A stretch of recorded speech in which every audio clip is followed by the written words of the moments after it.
గత 11 నెలల కాలంలో ఆంధ్రప్రదేశ్లో పోలీసుల ప్రవర్తన మీద జరుగుతున్నంతటి చర్చ నాకు తెలిసి అంతకుముందు అన్నాడు ఈ స్థాయిలో విమర్శలు పోలీసులు ఎదుర్కొని ఉండరేమో.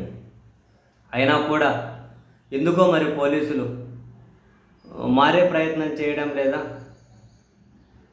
అర్థం కావడం లేదు. తాజాగా కూడా శ్రీకాళహస్తి దగ్గర రేణిగుంట దగ్గర ఒక ఎస్ఐ ఒక మహిళ మీద, అది కూడా మహిళ భర్త కోసం అని చెప్పి ఆయన ఇంట్లో లేడని ఆ మహిళ మీద విచక్షణ రహితంగా దాడి చేయడం, అసలు ఆమె ఫోటోల్లో కొంచెం జాకెట్ చినిగింది, మోచే అంత రక్తం కారిపోతుంది, చాలా ఇబ్బందికరంగా కొన్ని అసలు అట్లా ఇట్లా రక్తంగానే కారిపోతూ ఉంది చేతులకు. వీడంట చూడండి, విచక్షణ రహితంగా ఎస్ఐ దాడి చేయడం.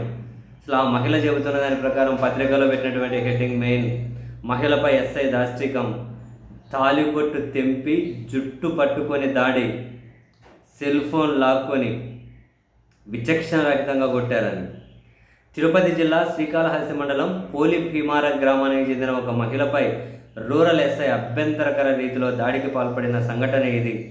హత్యాయత్నం కేసు ఉందంటూ ఓ వ్యక్తి ఇంటికి వచ్చిన ఎస్ఐ అతను పొలానికి వెళ్లడంతో అతని భార్యపై దాడికి దిగారు. బాధితురాలి కథనం మేరకు శుక్రవారం ఉదయం శ్రీకాళహస్తి రూరల్ ఎస్ఐ నరసింహారావు సిబ్బందితో కలిసి భీమారం గ్రామానికి చెందిన చిన్నమ్మనాయుడు ఇంటికి వచ్చారట. ఆ సమయంలో భార్య సంధ్య, కుమారుడు, కుమార్తె ఉన్నారు. చిన్నమ్మనాయుడు ఎక్కడ, అతనిపై హత్యాయత్నం కేసు ఉంది, అరెస్ట్ చేయాలని చెప్పి తిడుతూ గట్టిగా కేకలేశారు. బూతులు తిడుతూ మాట్లాడాడు.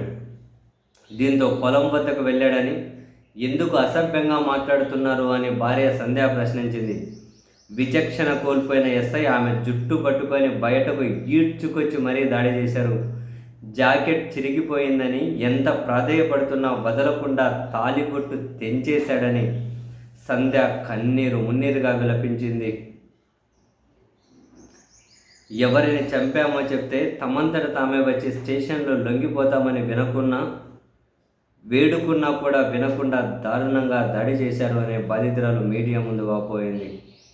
ఈ ఘటనపై శ్రీకాళహస్తి డీఎస్పీ నరసింహమూర్తిని వివరణ కోరితే హత్యాయత్నం కేసుకు సంబంధించి కొంతకాలం నుంచి పిలుస్తున్న చిన్నమ్మనాయుడు స్పందించకపోవడంతో ఎస్ఐ ఆ గ్రామానికి వెళ్ళారన్నారు. ఈ ఘటనపై విచారణ చేపట్టి చర్యలు తీసుకుంటాము అని డీఎస్పీ చెప్పారట. మొహం అసలు మహిళ అయితే మొహం అంతా రక్తమే, గాయాలు, ఇంత గానం ఎట్లా కొట్టిండ్రు పాపం చూడండి. అవంతా కందిపోయినాయి కాపీ, ఇంత గానం ఎట్లా కొట్టారు, ఎందుకు అసలు మహిళల మీద ఇంత దారుణంగా ఎంత విచక్షణ కోల్పోతే మాత్రం ఇంత గానం కొడతారా? పాపం కాదు, రక్తాలు కారుతున్నాయి, మొహం అంతా పగిలిపోయింది. ఎవరి కోసం పోయారో వాళ్ళ కోసం పోవాలి, లేకుంటే రావాలి, లేకుంటే ఉన్న దగ్గరికి వెళ్ళి పట్టుకోవాలి, ఏదో ఒకటి ఉంటుంది. భర్త లేడని భర్తను తిడుతూ ఉంటే భార్య ఏమో ఎందుకు తిడతారని అంటే ఇంతగానం కొడతారా? రీజన్ ఏవైనా కానివ్వండి, ఇంతగానం కొడతారా?